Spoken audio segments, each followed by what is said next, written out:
To paraphrase former President Ronald Reagan in describing the Marine Corps, some people live an entire lifetime wondering if they've made a difference in the world, but Martha Dicus doesn't have that problem. During Martha's illness and passing, the outpouring of love and affection expressed in the post on her CaringBridge site has been astounding. Last weekend, after Martha's stroke, I read one that I found particularly touching. Stuart and Arlene Andrews wrote, "Dearest Martha, maybe you can't hear this right now, but maybe you can. Do you have any idea how powerful your loving spirit has been on this planet? Your unconditional love for the least, the lost, and the lonely has radiated all around. You shine light on truth wherever you find it, in your heart and in ours, in cold prison cells and in the heat of the courthouse. It grew out of you like leaves on the limbs of a tree, naturally, quietly, and sometimes not so quietly, like it's always been there warming our souls. You worked so hard to show us the way.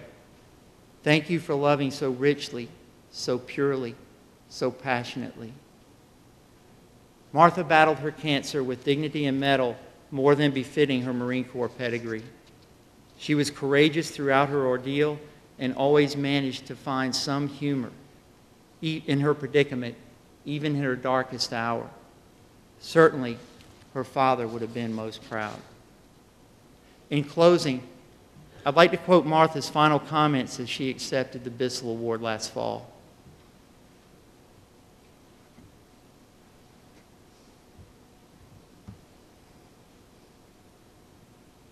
I hear her sweet voice now.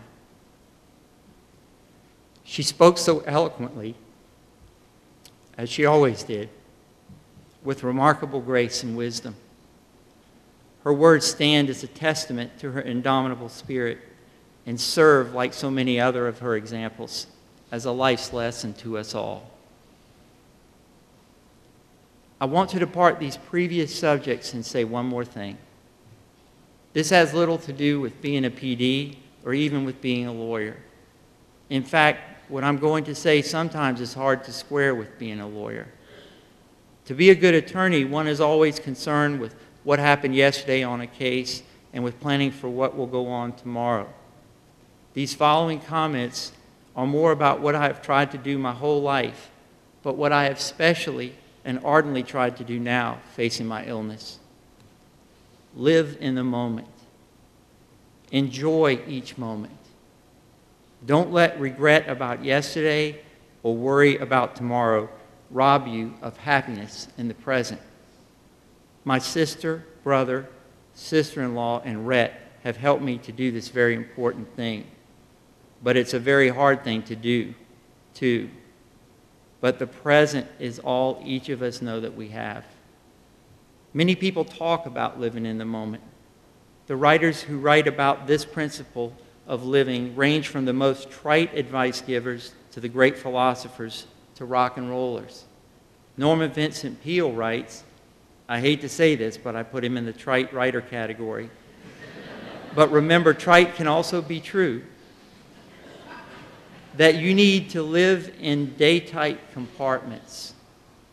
Rocker Warren Zevon writes, enjoy every sandwich.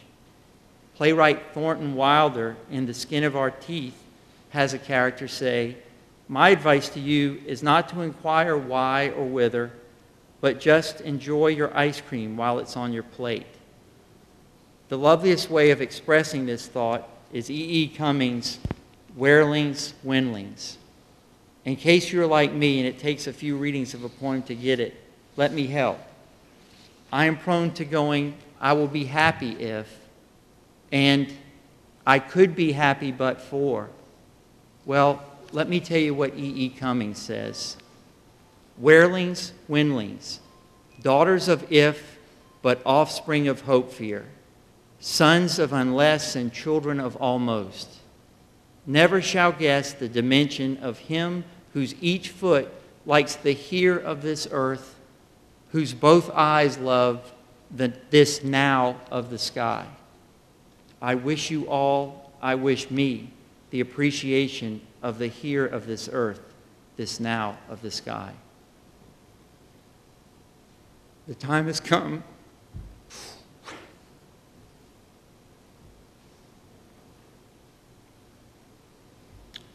The time has come for us to say goodbye, Martha. Our precious walk with you has ended. You left us far too soon in the here and now of this earth with smitten and broken hearts. Your kindness was infinite, your compassion boundless, your generosity beyond measure. You were an inspiration, a friend, and a blessing to us all. You were indeed an angel among us. We know that you now fly on gilded wings. And we trust that when our names are called on the roll up yonder, you will be there to defend us on our own judgment day, to stand beside us, to touch our shoulder gently, to reassure us, to calmly tell the story of our lives, to speak to the better of our nature, and to soft pedal the bad. God bless your dear soul, Martha. We love and miss you, and we always will.